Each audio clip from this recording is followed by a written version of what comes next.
welcome back to my channel and my card series for 2024. There will be a series of cards in various degrees of involvedness, difficulty, I guess you could say.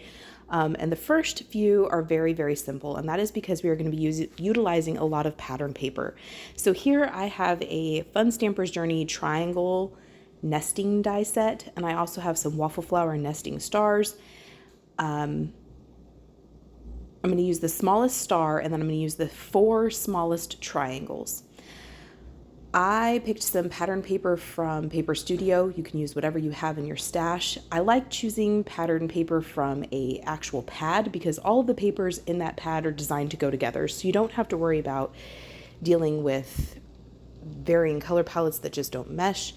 And that also helps making cards in mass or in bulk a lot easier when you have less things to think about. So here I have already cut out and done all my die cutting. That gold is also from Paper Studio. That's just some gold cardstock. I decided that this needed a little bit of shine. So what I've done here is I have an A2 size card base. So when it's folded, it measures 4 1/4 by 5 1/2. And all I've done is cut off 1 1/4 inches. And the reason why I did that, when I opened up the card base and cut off 1 1/4 inches from the right hand side.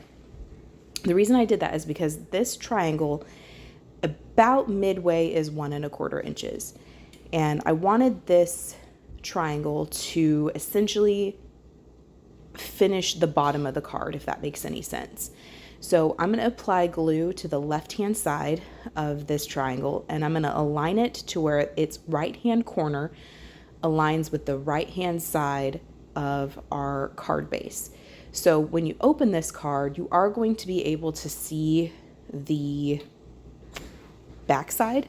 This pattern paper was white on the backside, and I didn't have any like smudges or anything on the back, so I just let it be.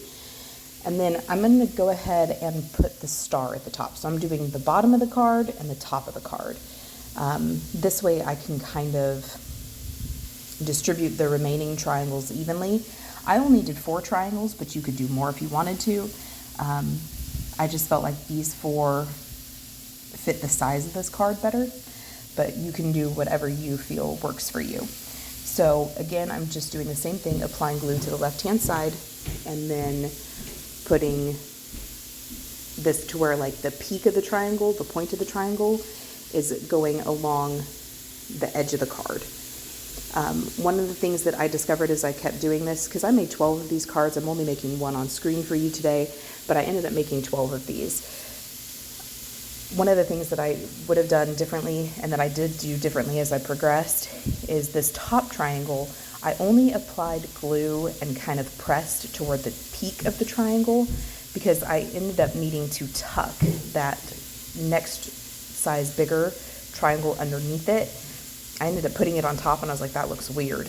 So I ended up having to kind of peel that up and then tuck it underneath.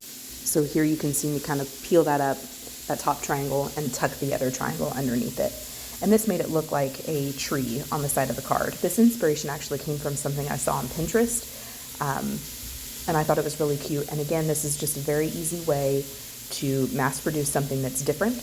You can see into the inside of the card. So if you don't like that, you can either write on the back of the card, or you can insert like a mini card inside so you don't see, or you can write your message to where it is hidden when the card is closed. I didn't feel that that was necessary. I'm going to end up putting kind of like an insert in here. Here for the sentiment, I picked out something from a Hero Arts stamp set, and I will be sure to link or to list that below. And I'm just using some Festive Berries Distress Oxide ink to stamp this sentiment kind of in the bottom left corner a few times, just so that I get a good impression. I recently gave all of my ink pads a spa day, so this was nice and juicy, but I did end up stamping it about 3 times, and you can even see that sheen on there. You could go back and add snow, you know, some spatters or gems or whatever, but I wanted to keep these very simple and very flat, easy to mail. So that is it. And like I said, you could write kind of on the inside of the card right there, but that is it. So I appreciate you spending time with me, and we will see you on the next holiday video.